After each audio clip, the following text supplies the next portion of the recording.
all YouTube Mas dan Ember. Kisah Umar bin Khattab beberapa kali berselisih pendapat dengan Rasulullah. Tak sekali dua kali Umar bin Khattab berbeda pendapat dengan Rasulullah SAW dalam berbagai urusan di masa permulaan penyebaran agama Islam. Ijtihad Umar ini seringkali diikuti turunnya wahyu kepada Nabi Muhammad. Wahyu itu justru membenarkan pendapat Umar. Pada awalnya, Rasulullah sedikit melibatkan Umar bin Khattab dalam misi penting keagamaan. Bagi Umar, boleh jadi itu terasa aneh. Soalnya, pada saat dirinya masih jahiliyah, Umar adalah tokoh yang seringkali ditunjuk kaum Quraisy menjadi penengah ketika terjadi konflik di antara mereka. Muhammad Husain Haikal dalam Umar bin Khattab menulis dengan maksud menakut-nakuti pihak Yahudi dan kaum munafik. Rasulullah mengirim beberapa ekspedisi dan pimpinannya diserahkan kepada Hamzah bin Abdul Muttalib, Ubaidah bin Al-Haris, Sa'd bin Abi Waqqas, dan Abdullah bin Jahsy. Seperti juga sebagian ekspedisi yang dipimpin sendiri oleh Nabi. Buku-buku biografi dan buku-buku sejarah sama sekali tak ada yang menyebutkan bahwa Umar pernah terlibat dalam ekspedisi yang pertama ini. Tulis Haikal. Haikal berspekulasi, barangkali Rasulullah lebih menyukai Umar tinggal di Madinah, mengingat kebijakannya yang baik, serta keterus-terangannya dalam menegakkan kebenaran. Hal ini terlihat tatkala ada delegasi Nasrani dari Najran datang ke Madinah, mau berdebat dengan Rasulullah, tetapi perdebatan mereka, juga perdebatan Yahudi, ditolak dengan firman Allah. Katakanlah, wahai ahli kitab, marilah menggunakan istilah yang sama antara kami dengan kamu, bahwa kita takkan menyembah siapapun selain Allah, bahwa kita takkan mempersekutukan sesuatu apapun dengan Dia, bahwa kita takkan saling mempertuhan satu sama lain selain Allah. Jika mereka berpaling, katakanlah, saksikanlah bahwa kami, orang-orang Muslim, tunduk bersujud pada kehendak Allah. Quran 3:264. Kemudian ia mengajak delegasi itu menerima apa yang sudah diwahyukan itu, atau saling bermubahalah. Mubahalah adalah sumpah antara dua pihak untuk saling memohon dan berdoa kepada Allah Subhanahu wa Ta'ala, supaya Allah Subhanahu wa Ta'ala melaknat dan membinasakan atau mengazab pihak yang batil salah, atau menyalahi pihak yang benar. Tetapi pihak Nasrani berpendapat akan kembali kepada masyarakat mereka tanpa mengadakan mubahalah. Mereka juga melihat Nabi sangat teguh berpegang pada keadilan. Mereka ingin supaya dikirim orang bersama mereka yang dapat memberikan keputusan mengenai hal-hal yang mereka perselisihkan. Kata Rasulullah kepada mereka, "Kemarilah sore nanti, akan saya utus orang yang kuat dan jujur bersama kalian." Ibnu Hisham menceritakan bahwa Umar bin Khattab ketika itu berkata, "Yang paling saya sukai waktu itu ialah pimpinan.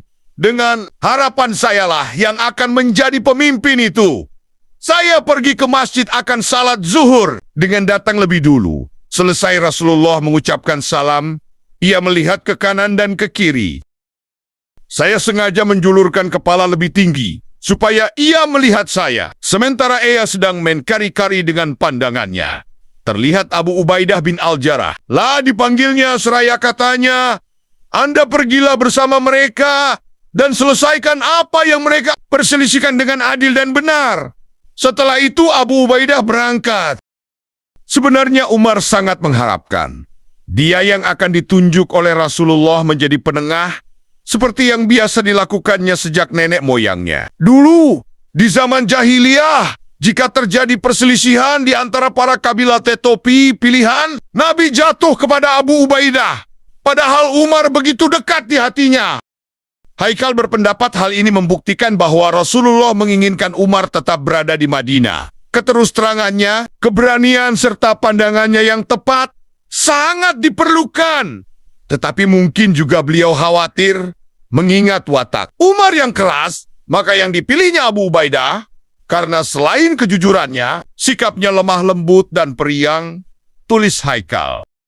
Kaum Quraisy tidak puas dengan perdamaian yang ditawarkan Rasulullah agar memberikan kebebasan orang berdakwah demi agama Allah. Mereka bahkan tetap memperlihatkan permusuhan kepadanya dan kepada sahabat-sahabatnya.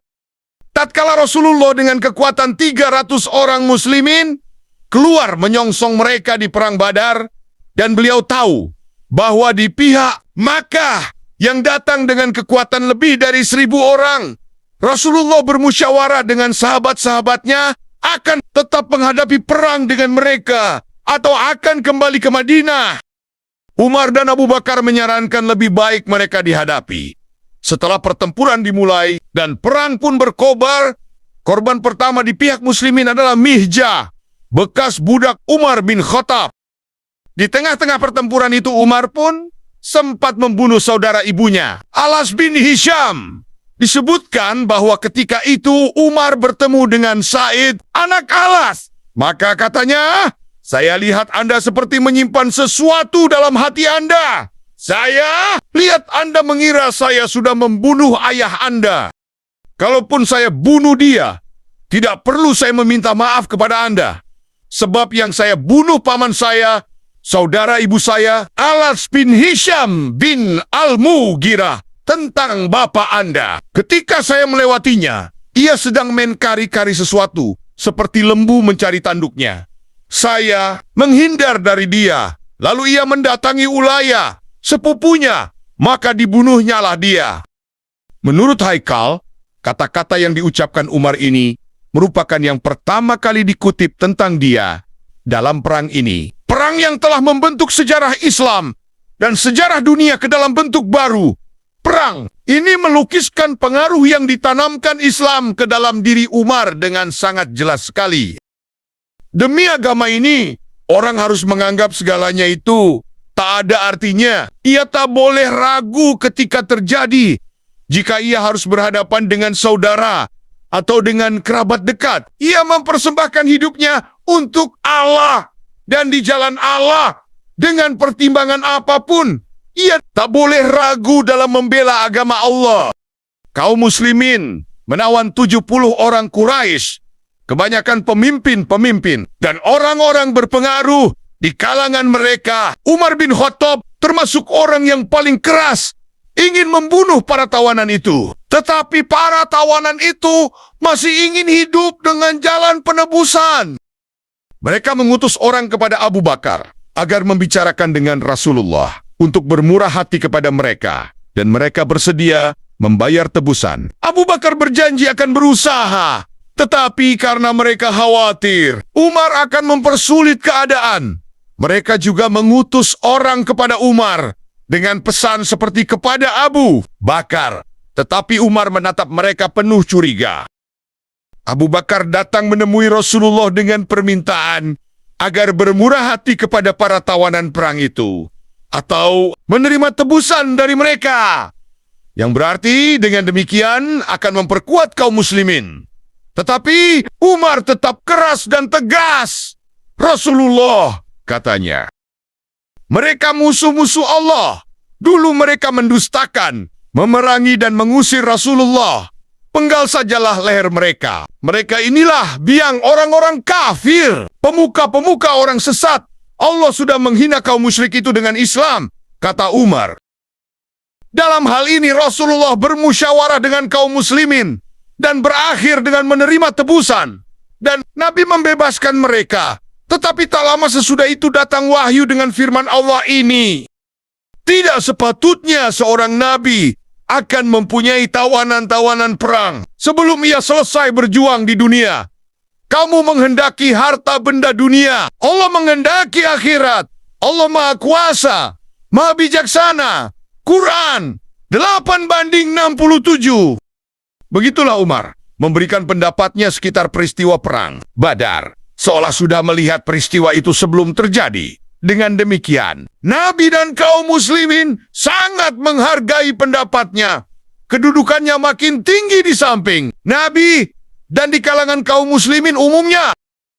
Pada suatu ketika, Mikras bin Hafs hendak menebus Suhail bin Amr. Suhail ini seorang orator ulung Melihat Mikras melakukan tebusan, cepat-cepat Umar menemui Rasulullah.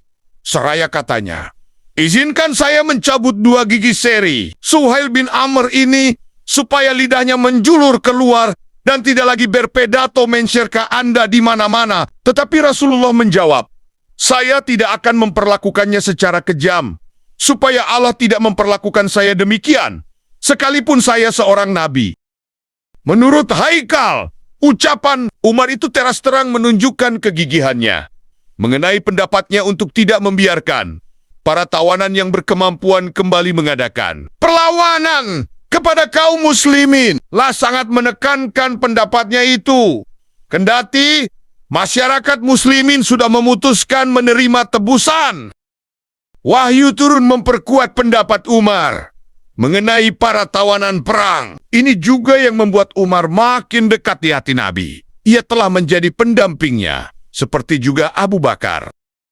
Sikap Umar terhadap tawanan perang Badar dan wahyu yang kemudian turun memperkuat pendapatnya, serta sikapnya menghadapi musuh. Allah menunjukkan bahwa agama Allah telah melekat ke dalam diri Umar. Cinta Umar terhadap agama Allah pun terbukti lagi saat perang Uhud. Pada waktu itu, kaum Quraisy mengadakan persiapan untuk melakukan balas dendam terhadap kekalahannya di perang Badar. Para sahabat menyarankan kepada Rasulullah untuk keluar menyongsong musuh di Uhud, di luar kota Madinah.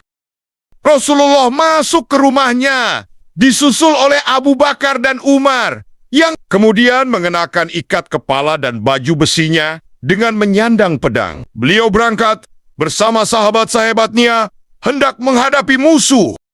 Sampai menjelang tengah hari, pasukan muslimin di pihak yang menang. Tetapi kemudian keadaan berbalik menimpa mereka. Tatkala pasukan pemanah melanggar perintah Rasulullah, mereka sibuk memperebutkan hasil rampasan perang. Mereka turun dari markas mereka di atas bukit untuk memperebutkan rampasan perang. Kesempatan ini digunakan oleh Khalid bin Walid untuk memutar pasukan berkuda Quraisy ke belakang pasukan muslimin. Kemudian ia berteriak sekaris-karisnya yang membuat pihak Quraisy kembali menyerang pasukan muslim yang sedang sibuk mengumpulkan rampasan perang. Serangan pasukan Quraisy itu membuat pasukan muslimin kacau dan porak-poranda. Keadaan makin panik dan mereka cerai-berai. Setelah seorang musyrik berteriak, Muhammad sudah terbunuh! Teriakan itu terbayang oleh pihak muslimin bahwa mereka dan agama yang mereka imani tidak akan lagi tetap hidup. Agama ini tetap hidup, dan mereka juga tetap hidup karena Allah sudah menjanjikan kepada Rasulnya kemenangan. Sekarang, Rasulullah sudah terbunuh di tangan kaum musyrik, dan sahabat-sahabatnya sudah mengalami kekalahan, dihajar oleh pihak musyrik. Bahkan tokoh-tokoh muhajirin dan ansar pun sudah pasrah dan sudah putus asa. Mereka lalu pergi di sisi gunung. Ketika itulah kemudian Anas bin An-Nadir datang ke tempat mereka. Dilihatnya juga di situ ada Umar bin Khattab, Talha bin Ubaidillah, dan beberapa orang lagi, kaum muslimin yang sedang dalam keadaan kacau balau dan putus asa. Tak tahu apa yang harus diperbuat. Ketika itu ia berkata kepada mereka, "Mengapa kamu dudak-dudik di sini?" Mereka menjawab, "Rasulullah sudah terbunuh. Untuk apa lagi kita hidup sesudah itu? Bangunlah! Biarlah kita juga mati untuk tujuan yang sama." Pekik Anas bin An-Nadir. Sesudah itu ia maju menghadapi musuh. Ia bertempur mati-matian, bertempur tiada taranya. Ia syahid setelah mengalami 70 pukulan musuh, sehingga ketika itu orang sudah tidak dapat mengenalnya lagi. Kalau tidak, karena saudara perempuannya yang datang dan dapat mengenalnya dari ujung jarinya. Tetapi begitu pasukan muslim tahu bahwa Rasulullah masih hidup, keimanan mereka kembali menggugah mereka bahwa Allah akan menolong Rasulnya. Abu Bakar, Umar, Ali bin Abi Thalib, As-Zubair bin Al-Awam, dan yang lain bergegas melindunginya. Mengetahui keadaan ini, Khalid bin Walid naik ke atas bukit, memimpin pasukan berkuda dengan tujuan menghabisi Nabi Muhammad dan orang-orang di sekitarnya. Tetapi Umar bin Khattab Dan beberapa orang lagi dari pihak muslimin sudah siap menghadapi Khalid dan pasukan berkudanya. Mati-matian mereka mengadakan perlawanan dan melindungi Rasulullah sampai berhasil mengusir mereka mundur. Tujuan Khalid pun tidak tercapai.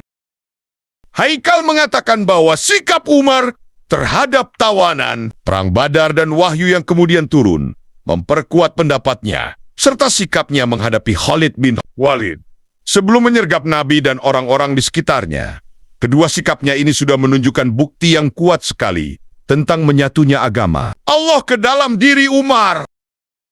Tidak heran sejak muda hati, Umar sudah teguh pada apa yang diyakininya. Dan orang demikian bersedia menyerahkan hidupnya demi keyakinannya. Kita sudah melihat beberapa posisi Umar di masa jahiliyah, semangatnya atau fanatiknya yang begitu besar terhadap Quraisy di luar kabilah-kabilah yang lain. Juga semangatnya dalam menghadapi dakwah Nabi Muhammad. Sehingga dia sendiri juga ikut menyiksa kaum muslimin yang mula-mula. Tulis Haikal. Setelah mendapat hidayah dan Allah membimbing hatinya dengan binaan yang kuat kepadanya, berdiri tegak di samping agama Allah, membelanya dengan semangat dan cara yang sama seperti ketika memeranginya dulu. Sekarang, lanjut Haikal, setelah kaum muslimin dapat agama dan nabinya dalam membela agama ini, Umar mau mengorbankan segalanya, juga mau mengorbankan nyawanya. Rasa putus asa yang sempat menimpanya dan menimpa muslimin yang lain tatkala pihak Quraisy mengatakan Nabi sudah meninggal.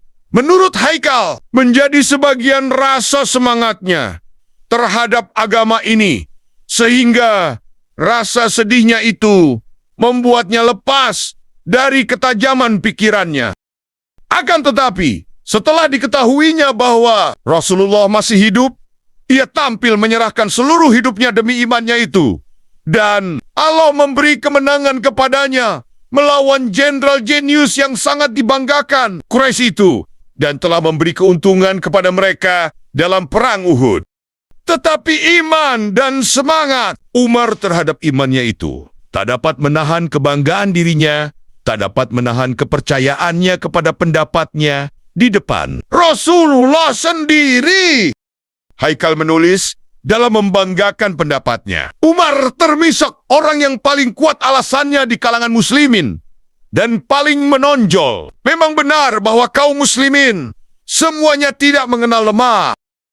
Ada yang menyampaikan pendapatnya kepada Rasulullah, berdebat untuk mempertahankan pendapatnya, atau mau meyakinkan lawan bicaranya, yang memang sudah menjadi ciri khas orang-orang yang berpendirian kuat di masa-masa revolusi. Karena dengan itu mereka ingin pendirian yang menjadi cita-citanya mencapai tujuan.